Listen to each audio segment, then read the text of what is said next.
Halo, perkenalkan nama saya Eliani SD Manove, mahasiswa Santar Kupang, Prodi S1 Keperawatan. Di sini saya akan menjelaskan tentang pencegahan primer, pencegahan sekunder, dan pencegahan tersier pada HIV dan AIDS. Selamat menyaksikan. Yang pertama, pencegahan primer. Pencegahan tingkat pertama ini merupakan upaya agar orang sehat tetap sehat atau mencegah orang sakit menjadi sakit. Pencegahan primer merupakan hal yang paling penting, terutama dalam mengubah perilaku. Tiga pola penyebaran virus HIV, yakni yang pertama melalui hubungan seksual. HIV dapat menyebar melalui hubungan seks pria ke wanita, wanita ke pria, maupun pria ke pria. Hubungan melalui seks ini dapat tertular melalui cairan tubuh penderita HIV, yakni cairan mani, cairan vagina, dan darah. Upaya pencegahannya adalah dengan cara tidak melakukan hubungan seksual bagi orang yang belum menikah dan melakukan hubungan seks hanya dengan satu pasangan saja yang setia dan tidak terinfeksi AIDS atau tidak berganti-ganti pasangan. Juga mengurangi jumlah pasangan seks sedikit mungkin.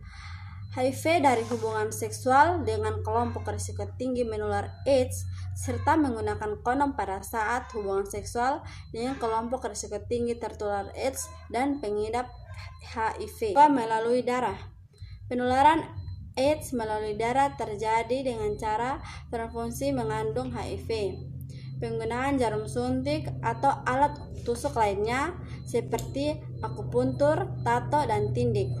Bekas yang digunakan orang yang mengidap HIV tanpa disterilkan dengan baik, juga menggunakan pisau, cukur, gunting kuku, atau sikat gigi bekas pakai orang yang mengidap virus HIV.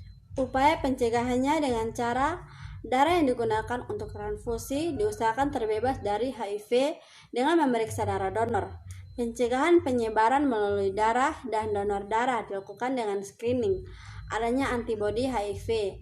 Demikian pula semua organ yang akan didonorkan serta menghindari transfusi, suntikan, dan tindakan invasif lainnya yang kurang perlu. Upaya lainnya adalah mensterilkan alat-alat seperti jarum suntik maupun alat tusuk lainnya yang telah digunakan, serta mensterilkan alat-alat yang tercemar oleh cairan tubuh penderita AIDS. Gunakan jarum suntik sekali pakai. Yang ketiga, melalui ibu yang terinfeksi HIV kepada bayinya.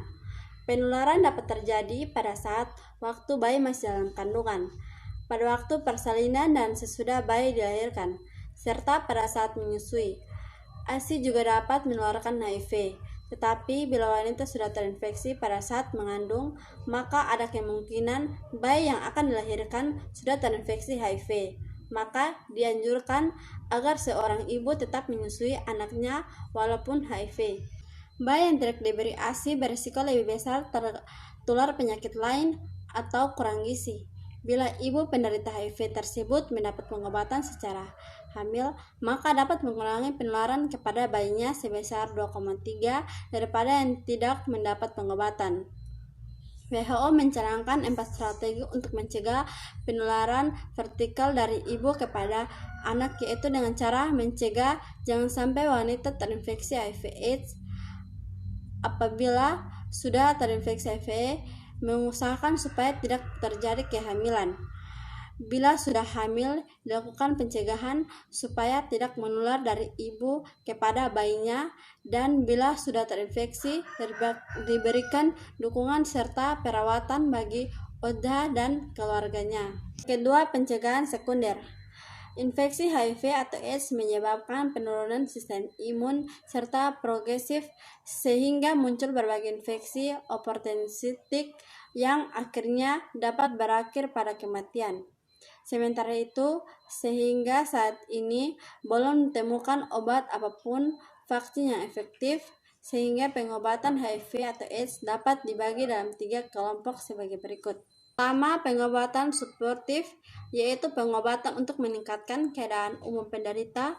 Pengobatan ini terdiri dari pemberian gizi yang baik, obat simptomatik, dan pemberian vitamin.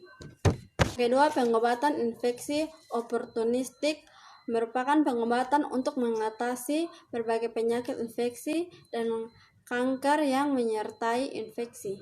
ketiga, pengobatan antiretroviral atau ARV.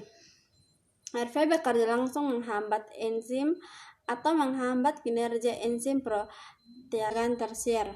Perlu diberikan dukungan berupa dukungan psikolog agar penderita dapat melakukan aktivitas seperti semula atau seoptimal mungkin. Misalnya, yang pertama memperbolehkan untuk berbicara hal-hal tertentu dan mengungkapkan perasaannya. Yang kedua, membangkitkan harga dirinya dengan melihat keberhasilan hidupnya atau mengenang masa lalu yang indah. Yang ketiga, menerima perasaan marah, sedih, dan emosi dan reaksi lainnya. Yang keempat, mengajarkan pada keluarga untuk mengambil hikmat, dapat mengendalikan diri dan tidak menyalahkan diri atau orang lain.